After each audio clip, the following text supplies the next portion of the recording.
Alright, hello and welcome to Stasis Pod, the Transformers Rescue Bots Academy podcast. I'm Rob. I'm Jen.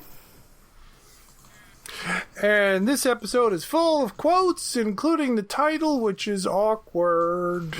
Well, not as awkward as the title they don't use anymore. Oh no. Yeah, 2 titles they don't use anymore, remember? That's true. 2 titles have been nixed from history. Despite the fact that I own 2 of the titles, not the worst one. No. I have a collection that has the second title, it's a 5-book collection of Agatha Christie, that has the second title in it. And I have a more recent, and then there were none, from a little book depository thingy that I got that I need to... Because I didn't realize I had the other one in the 5-book collection, so I need to get rid of... And then there were none. Also, I have to read it. But... All right, well, this is the... Anyway! Yeah, this is the 77th episode of Rescue Bots Academy. It is the 25th episode of the season. It is 5 little rescue bots, written by Danny Stack.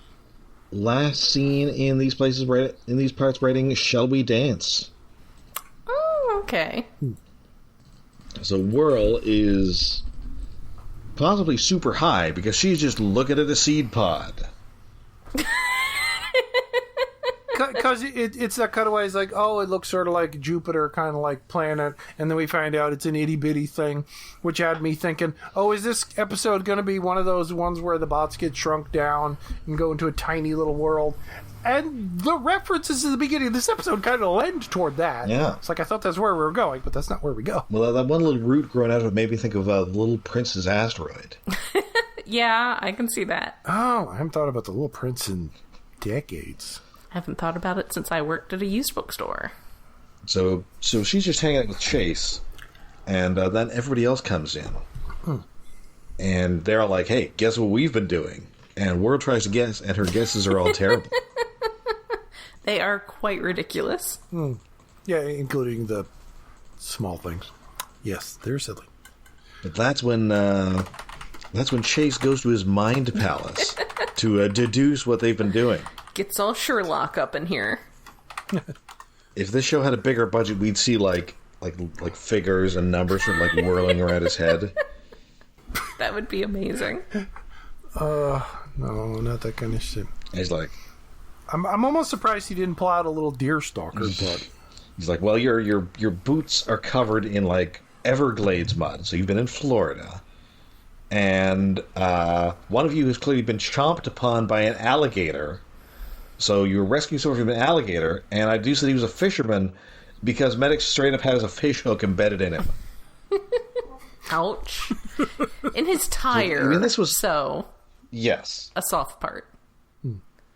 So this exactly is not a miracle of deduction, but they're all pretty impressed anyway.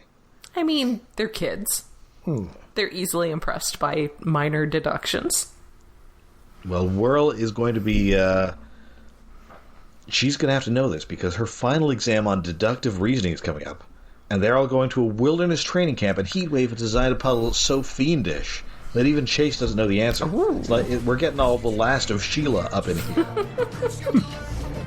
We're getting our knives out.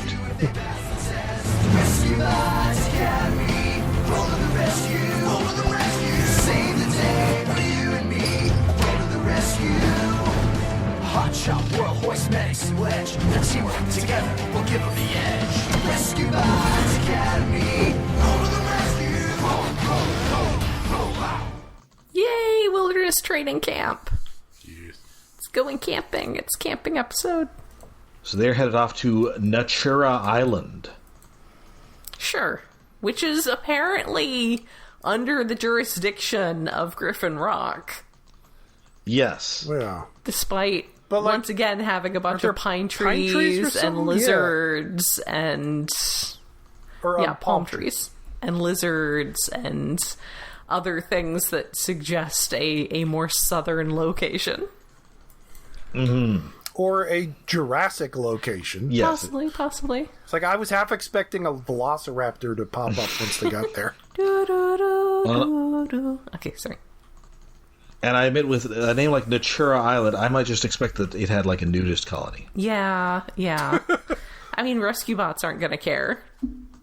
No, it's true. That felt like it should be a reference, like Nutria are there, or it's like grain bars or something. But no, who is there is Cody. And he explains that this island has no technology. And in fact, it even has like an anti-technology defense system. But I've turned it off because, of course, you guys are technology. Also, this is where he mentions that he was given the switch to turn it off by the mayor. And I'm like, yes. So this is under Griffin Rock's jurisdiction? Apparently. Yeah. I mean, it's entirely possible that the mayor, like, somehow bought this island and it's actually off, like, South Carolina or something. I guess. Or it was part of the pirate empire of the Burns family. Oh. Like they're actually in the Dry Tortugas or something. There you go. That's a possibility. Yeah, but it just seems weird, like, take robots on a camping trip on an island where technology is forbidden. It feels like breaking all the rules. Well, that's where you go to do your wilderness stuff. That's right. I need to go to a place like that. My last time I went camping, I actually got like 2 bars of signal, and I was like, I did not ask for this. So this is not what I'm doing here. Well, their first task is setting up camp, and Jen, I'm sure you would find this very simple, but the bots, for the most part, do not. No, they are having a lot of trouble. Medix cheats. Medix has, like, capsule core tents. Yeah, Medix has, like, fancy self-set-up pop-up tents, and... Yes. Yeah, which, again, like, okay, the bots are fine, they're allowed. You shouldn't have cell phones or electronic tents there. Yeah, I don't know if... I mean, I think, well, there are, like, self-pop-up ones that are based around, like, a ring of taut metal, but still, yeah, it's you're pushing it, Medix. You're supposed to be roughing it. You get a tarp over a string strung between 2 trees. That's what you get. Adapt, improvise, overcome, or whatever that's right. So was. next they need to get firewood. Hotshot is like, well, I'll be the best at firewood, so I'm going to go off and get started. And then he mysteriously disappears. Dun dun dun! Which is apparently how the reference for the title works. Again, I haven't read that book yet. Yes, I've seen the movie. Oh, there's a movie. I have not seen the I mean, movie. there are many movies. I've seen the one from, I think, the 40s. Pretty good. Oh. So Whirl under which title? So Whirl Not the first title, obviously. I'm pretty sure it's And Then They Were None. Okay.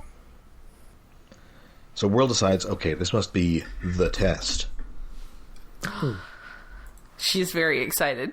She's ready. Yes. She's ready for the test. Mm-hmm. Also, at least nothing on this island could poison them. It's true. Because they're robots. But then Hoist goes missing. Ooh. So Whirl and Chase are still searching, but then Cody goes to check in with the Academy. He disappears. Wedge disappears. Hoist disappears. Also, they have footsteps, and then their footsteps just disappear, and I'm like... Yes. They got taken by mountain lions. Just pulled that them how up mountain into the lions work? trees. Ooh. Oh, yeah. I was they thinking will... like big snakes. Oh, maybe it was big snakes. Maybe it was very large snakes.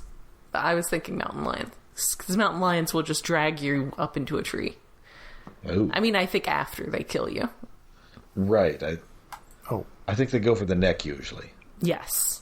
There would be a really big mountain lion that could drag a robot into a tree. And then they drag you up into a tree for storage. Oh, man, maybe it's Razor Paw. Remember Razor Paw? Oh, Yes! Robots in disguise. I mean, we did love Robots in Disguise, but unfortunately Razor Paw was from the episode we could only refer to as the Brown and Ink. Yeah. Oh, I remember right. that. That was unfortunate. That was So much brown. He was an okay design, but like that was like possibly the worst episode. Too brown. At least visually, definitely. I mean, you can't be the brown bad guy in the episode where everybody turns brown because they're in the brown zone. Yeah. They're in the brown biome. You gotta be neon green or something. I need visual contrast. Yes. Yeah, he should have at least had some kind of highlights. It was bad enough all the bots were brown. Ugh. So much brown. Anyway, so Whirl, her theory that this is her test is not looking so hot right now. So instead, she's thinking maybe something is going wrong here. Maybe Heatwave isn't like abducting everybody like Jigsaw. So they've got a battery, and sure enough, one of these weird like hovering balls turns up and zaps them all to a junkyard where we are once more confronted by a bit of Rescue Bots continuity. It's the Scrapmaster. Yeah, for a split second, I thought, oh, wait, they zapped them to Denny's junkyard? But I was like, oh, no, it's just the Scrap Island. And yeah, Scrapmaster again. Yay! Yes. Very exciting to see that throwback. So Whirl, much as you're supposed to do when you fight like one of those like General Dynamics robot dogs, she yanks out its battery. Good job. She's smart. She knows how to fight the cops. Yes. So they get back, and it turns out that this anti-technology defense was in fact not properly shut down. Probably because you got it from the mayor.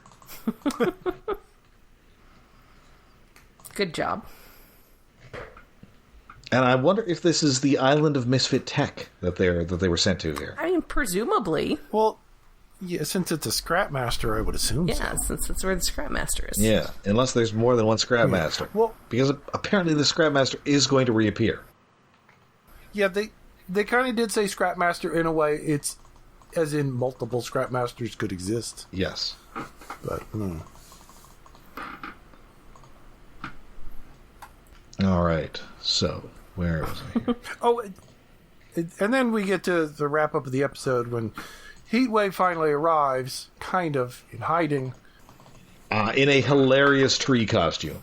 Yeah. Oh, and I'm fast forwarding to the episode. Like, they do pull the battery out, and then they're going to teleport back off the island, back from the Scrap Island to the other island.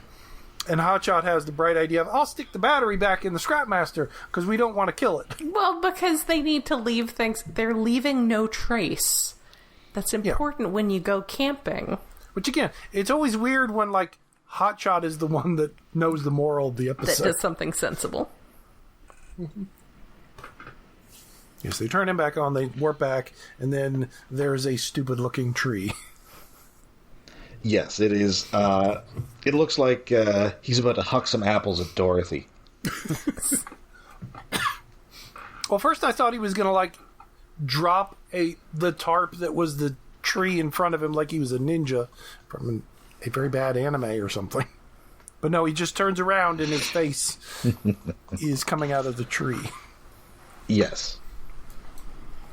And he's glad that Whirl deduced that it was the wrong kind of tree and bark style for this island. It's like that was his master plan. That was the real test. Yes. And that brings us to our second episode of our double bill, Good Advice.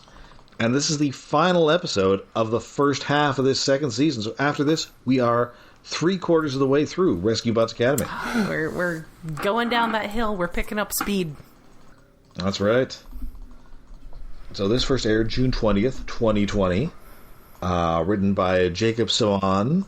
This is one of only 2 episodes that he wrote for this show. Previously did Mystery Museum. All right, that was a fun one. Yeah. And indeed, this one starts in a museum. It is Hoyt's exhibit of human suburban artifacts. Oh boy. Sure. See, I really enjoy when Transformers are like fascinated by simple everyday human things. Like, I will never get tired of that. I will never stop feeling like that's the best thing. Yeah, and having a museum of, I mean, that's cute and weird. Oh, this one is very, well, suburban of Got kind a of lawn gnome. And I was torn on what the hell joke to make here because Hotshot calls it the burps. Yes. And I was trying to think, okay, how can I reference the movie The Burbs? But Great movie. Oh, man, they should have just had a car that has, like, a trunk full of skeletons. Also, this is a good reminder that I own a house now and I have no HOA, and I definitely need to get a lawn gnome for my front yard. There is nothing stopping me. oh shit, I could have a lawn gnome. You could have, I mean, I'm like in a place where other people will see the front of my house, but... No, I could have goddamn anything. I have some weird, silly Christmas decorations, but like, yeah, I could have a lawn gnome. I know there used to be a place down the road a ways that had like all the weird concrete lawn ornaments out front. I need to see if that's still around because I need a lawn gnome. Oh, how many houses have you driven by locally that have giant skeletons on the lawn? Still in June. So, I have not seen any giant ones recently, but there is a little town between me and where I used to live. And it's one of those places that's like you're going 55 on the highway, and then suddenly you have to drop down to 25 to go through this little town for a couple miles. 30, yes, that's pretty much all my drive. And they have a whole like thing where a bunch of them have skeletons out on their porches that they decorate for different seasons. Oh yeah. I had someone last time. Someone from the rescue came out here to bring me some kittens. She was like, "What's with all the skeletons in that town?" It's like it's just they're being wacky. Yeah, they're being wacky and things. Let like, them have there their are a few fun. places around here.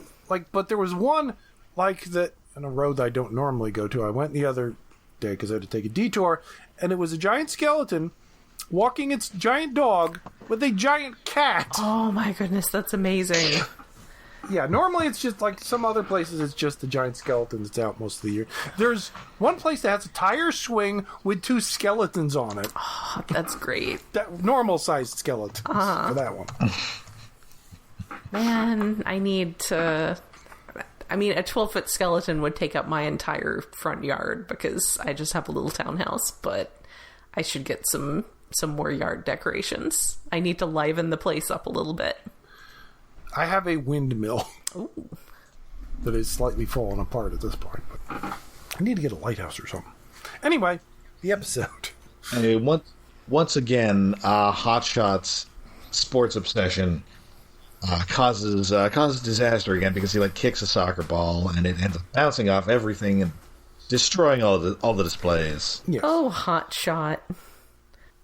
Also, at one point, he Hotshot immediately thinks, throws a pizza box, and then he's amazed that it opens and there's stuff in it. And I'm like, Hotshot just assumes that every shape is for sports. Yes? If it's a shape, it must be for sports. Yeah, but Medix reminds him because he's the responsible one. Like, previous episode evidence suggests that no, we have to clean this up now. It'll save time in the long run. Mm-hmm. I was thinking at this point that this was going to be another episode about Medix getting on everyone's nerves by being pedantic and annoying, but it was not quite that. There's a moment when it kind of is when there's sort of a montage, but that isn't the focus of the episode. Right. I mean, it kind of is because it's also kind of about, like, the inner conflict of him, like, telling everyone else to do the right thing and then having to be confronted by doing the right thing himself. yes. Yeah, but it's more an episode of he's become genre savvy and genre oblivious at the same time. Because he starts going around telling everyone, like, to do the right thing, yada, yada, yada, to fix things, to prevent a regular episode from happening. Yes. Like, why the hell was it Chase the one carrying around a barrel of oil? I think so. Yeah, there's all sorts of crazy stuff going on in this episode. Yes. Yeah. Lots of antics occurring in the montage of him telling people to do the right thing. Of him nagging people. Yes. Of him being an obnoxious nag. And I mean, it's not that he's. It's like what the dude says to Walter in Big Lebowski. You're not wrong, Walter. You're just an asshole. Yes. It's that. Well, Medix isn't quite being an asshole. Like, there was a previous episode where that was the premise of the episode. This is just like, he's giving out advice. It's like little prevention prevents a lot of problems.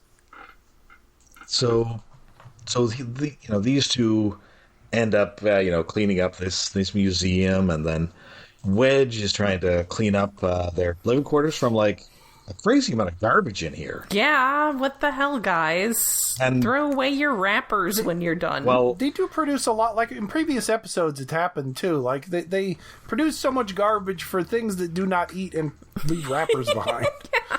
Maybe this is just all Cody. Oh, maybe this is the thing we so. don't know about Cody. Or, oh no, maybe Cade comes there. Yeah, and, I was thinking it would be Cade. Oh, yeah, that's probably... makes a mess once a week. Just leaves the building reeking of Axe body spray. And barbecue. Well, yeah, because presumably since, like, Heatwave's the headmaster, he isn't, like, dumping shit inside his cabin all the time anymore.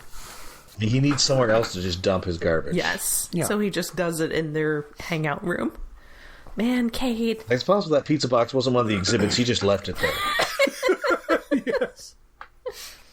Oh, damn it. Every once in a while, like, short story ideas pop into my head. It's like the Cade's adventures with the rescue bots that we never see. Just causing chaos. Causing problems. So he's just going to put everything into boxes, but of course Medix comes along and he's like looking for a safety handbook, and he just gets all this junk everywhere. And, well, hey, Wedge, if you'd done it right in the first place, it wouldn't have been a problem. He's like, hey, I'm actually pretty good at this advice thing. Why don't I give everybody advice? Yeah. It's admittedly the same advice, basically. Also, Wedge is talking about how he needs to finish up so he can hit the gym, and I have questions about that. Well, that's like also a thing that, like, happens in, like, some cyberpunk stories. He where, like, mentions weightlifting. yeah, a guy will have mechanical arms but still goes to the gym. Like, it's a psychological thing. But these are pure robots, so that's also a thing. I don't know. Is weird. So yeah, he's just advising everybody about everything, and he drops in to see his Uncle Ratchet, and Ratchet is restoring this Cybertronian ship they found back many episodes ago. No, that wasn't the Cosmos. That was the one they found with the Dinobots. Yes. And instead, he ends up activating Ratchet's diagnostic tools, which are these freaky little spider things that make me think of the robots from that movie Minority Report. Ooh. Yeah. You know, where he gets, like, the new eyeballs, and they're like those little spider robots walking through this, like, flop house trying to find him. Eesh. I have not seen that. Good movie. I need to see it at some point, I guess. Yeah. Definitely Spielberg's best cruise movie. Which me too. Mm-hmm. That was the other one. The other one is that War of the Worlds, which I think is pretty decent. Oh. But not as good as my own. I don't know. I'm more likely to see War of the... Oh, wait, did I see War... maybe I did see War of the Worlds. It was... It's very 9/11-y. Yeah. Oh, I think I missed the Yeah. beginning of it. And yeah. Yeah, takes place in, I think, Bayonne, New Jersey. Anyway, so these things flee, they get into the walls and immediately begin creating, like, gremlin-esque mischief. Yeah. Start causing problems. And he's like, well, I could tell Ratchet, which is exactly what I would tell everybody else to do. But instead, I think I'm just going to try and solve this problem myself. He has his little thought bubble Yes. inner self Yes. lecturing him, and he's just like, nah. Yes. Well, first he's like, I know you're right, me. But then he's like, you know what? I don't care. I'm going to do it my way. What do you know? So I don't know. Somebody said Ratchet set these things to, like, kill everybody because Well, they no. like, as Medix says, like, oh, they're programmed to repair ancient Transformer technology. So they're just confused by Earth technology. They don't know what to do with it. Yes, they don't know what the fuck to do with Earth tech, so they're just pushing a lot of buttons, basically. I like this. So yeah, they're messing with Whirl's wind tunnel here, which really made me think of something very similar that happens in, I think, the movie Moonraker. Mm-hmm. Bond is in like one of that gravity simulator thing on the big arm, and one of the bad guys tries to turn it up crazy, so he dies. Oh, I was just thinking, there's a Jackie Chan movie with a giant wind tunnel thing. Oh, is that Armor of the Gods, maybe? It's one of those around that era. It's, I think, a sequel to Armor of God. I don't remember. Armor of God 2, but probably changed the title in America. Scorpion? Operation Condor. I think it's an Operation Condor. What? Okay. I don't know. I don't know about these movies. I was very into Jackie Chan in the 90s. So was I. I saw, like, pretty much everything from Rumble in the Bronx, which is definitely in Canada because there's fucking mountains. Oh, yeah. The noted mountains of the Bronx. Yes. Whatever the hell. I think the last one I saw was, like, The Suit or something. Oh, The Tuxedo. That's not good. Yeah. No, it's not. I think Jennifer Love Hewitt is in that one. I just remember there was a British guy who wasn't funny in that movie, but has been funny in other movies. Yeah, I saw both Shanghai Noon and Shanghai Nights in the theater. The Shanghai movies were decent. Was there a third one? Owen Wilson and Jackie Chan's a pretty decent comedy combo. Yeah. That's solid. But the funny thing is, like, he'd be in these like long-running series of Hong Kong movies, and then they just release the newest one without letting anybody know that it was a sequel. Oh. Well, because half of them aren't really sequel. It's maybe he's playing the same character. It's just like all the police story or whatever the fuck movies are. Like, they're only vaguely related. Right, because they just released like Jackie Chan's First Strike. Yeah. When it's actually like Police Story 4, I think. Yeah, but again, they're loosely connected. He might be playing the same character. He might not be. It's just a police-related story. I mean, he might be playing the same character in literally a lot of his movies, to be honest. Well, yes. Half the time his name is just Jackie. Yeah. I mean, come on. It's about the spectacle, not the story. That's true. It's true. I mean, you're sitting through some of the worst comedy bits you've ever seen in order to see, like, 5 action sequences that you're amazed anybody survived. It's debatable. I mean, what is it? Is it Hugh? Who am I? Where he has that action comedy scene with the clogs? Oh, I think that is that one. Yeah, there's good stuff in there. There's some bad jokes too. I mean, it's okay. They're bits. Anyway, we should do a Jackie Chan movie sometime. Sure. So he's scampering around trying to find these things. He finds one. He stops this one from killing Whirl. Another one is messing with the launch tubes, making Wedge go full whack-a-mole. Whack-a-wedge. Yes. And then one goes over Hotshot just as he's trying to fix Hoist's Museum of Crap. Yeah, it just scares him while it's on a pinwheel.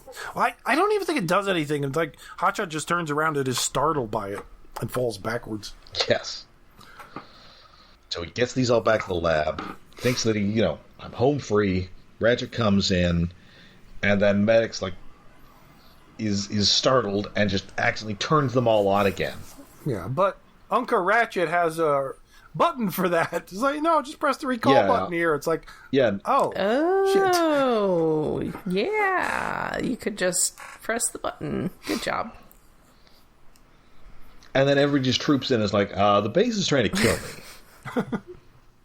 Well, except for Whirl, who's like, I want the wind tunnel to do that again. Yes. Yeah, it's more like, hooray, the base is trying to kill me. Hey, yes. It's fun. Yeah, everybody else is like, the base is trying to kill me, or I'm going crazy. I swear I saw bugs. There was bugs crawling on me. And Meg's like, yeah. It is funny that when they were in the museum, how Hoist was like, oh, Hotshot, I really appreciate you being honest with me about this. And then Hotshot knocks more stuff over, is like, there was a weird glowing bug on me. And Hoist is just like, I'm really disappointed in you, Hotshot. Like, real fast turnaround. So yes, then Hotshot gets to be like, see, it was a bug. That was cute. Yeah, so we're all good now, all is forgiven, and Ratchet is proud of his doofus nephew, and they're all going to put Hoist's Museum of Junk back together. Including vintage toilet paper. That's right. Yeah. What the fuck does that mean? That is a good comedy line. Yes. Because what the fuck does that mean? Why is it vintage? Is it burlap? What is going on?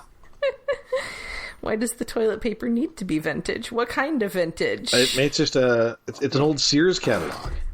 Yeah, sure. Oh, I will say, maybe I noticed it in the first season, but I had assumed, because all the kiddos, their helmet is some sort of hat, like a construction hat or a ball cap. I had assumed that Medix was like the little medical cap thingy that's just a cap on your head, just a skull cap kind of thing. He's got no, it's a backwards baseball cap. I didn't notice the brim sticking out of the back until this episode. You've only just noticed the brim.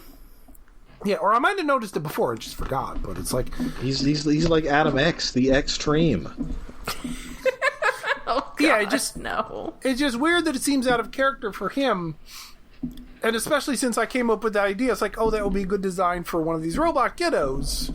I was like, oh, we already got one. Shit. No. Although he doesn't have like the no Adam X the Extreme hole in the front of most ball caps would have. No. I'm traumatized by the 90s. And that is it for us for Rescue Bots this week. I enjoyed both of these episodes.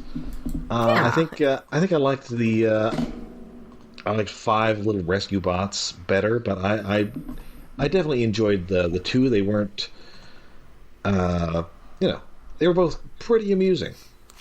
Yeah, they were fun. Yeah. Nothing quite like finding an entire Titan, but still not bad. Not bad. No. Yeah, a play on a murder mystery is good. It could have been a little bit more mystery stuff going on there. Could have been a mountain lion. And a Medix episode is always great. Yes. Alright, and that does it for us for Rescue Bots this week. We'll be back with more Rescue Bots action next week. But until then, you can find us all over the internet. We are on Blue Sky, we are on Mastodon, and we have a Patreon. Yes, we are hosted on iaconunderground.net, where we have a Patreon set up to help with hosting and other expenses. That is at patreon.com/iaconunderground. For as little as $1 a month, you get access to our monthly special episodes. Every month we do a fun thing that may or may not tie into a movie or a series or be a movie. Sometimes we go back to our to-do list. And so for the month of June, we went to a completely unhinged episode of the original Dungeons & Dragons cartoon, where writer Michael Reeves decided to see how much he could talk about Hitler and World War II in a Saturday morning cartoon episode, and the answer was not a lot. So we watched the season 3 episode The Time Lost, in which Venger, the excellent Peter Cullen, comes up with a scheme to get rid of these meddling kids by changing history by making Hitler win World War II, so that the kids would never be born. It's an ingenious plan. It's definitely, it's solid. It's crazy, but it's solid. So yes, we get to see how much the BS&P scribbled you can't say Hitler or show a swastika or etc. on a Saturday morning cartoon, and he was like, I'm still writing this episode though. So that was a lot of fun to discuss. It was the first time Rob, one time me and David did a D&D episode. This is the first time Rob has joined us for one. It's a fun show. It's, there is a lot of that, like, you can see what they were told that they weren't allowed to do. But that is also kind of fun. For July, since there is going to be an exciting new movie coming out, we are going to go back to the 60s Spider-Man cartoon, which is, it's not on YouTube and it's not on Disney Plus, but it is on archive.org. My favorite place to go for things that are not available in other places. So Rob has handpicked I guess all the episodes were 2 shorter episodes. Yes. Using what we now know as the Teen Titans Go episode model. Or BotBots. BotBots also did that. I like BotBots. Yes, we'll get there. That's our little treat. So we will be discussing that next month to tie in with Spider-Man Brand New Day. And then eventually we'll talk about Spider-Man Brand New Day once it's out on digital streaming. Because that is our way now. But I'm looking forward to watching some old 60s Spider-Man because the old 60s cartoons are pretty wild. And it'll be the oldest thing we've ever talked about on the podcast. Nice. That's fun. That's right. Possibly the first show that was watched first by my parents. Ooh. I think we might have to dig up some Beanie and Cecil to watch stuff that my parents were on about. But yes, that is patreon.com/IaconUnderground. Yes, and unlike Spider-Man, action is not our reward. We would like you to pay us. Yeah. But again, as little as $1 a month, because little as $1, our expenses are not that bad, but hosting is not free, sadly. As little as a raise from Jolly J. Jonah Jameson. Yeah. That miser. Oh, and I guarantee you he will be in these episodes. Yes. Oh, of course. He demanding pictures of Spider-Man? Indeed. Excellent. So until then, I'm Ron. I'm Jen. I'll have to dig up some Cave Johnson quotes. I'm David.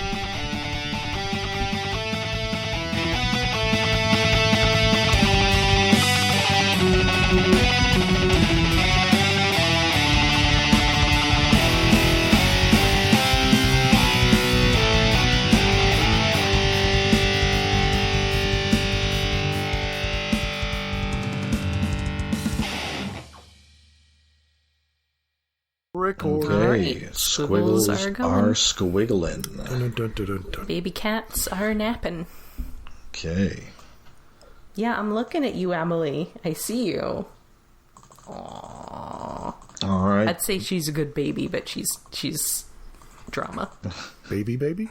Oh, drama baby.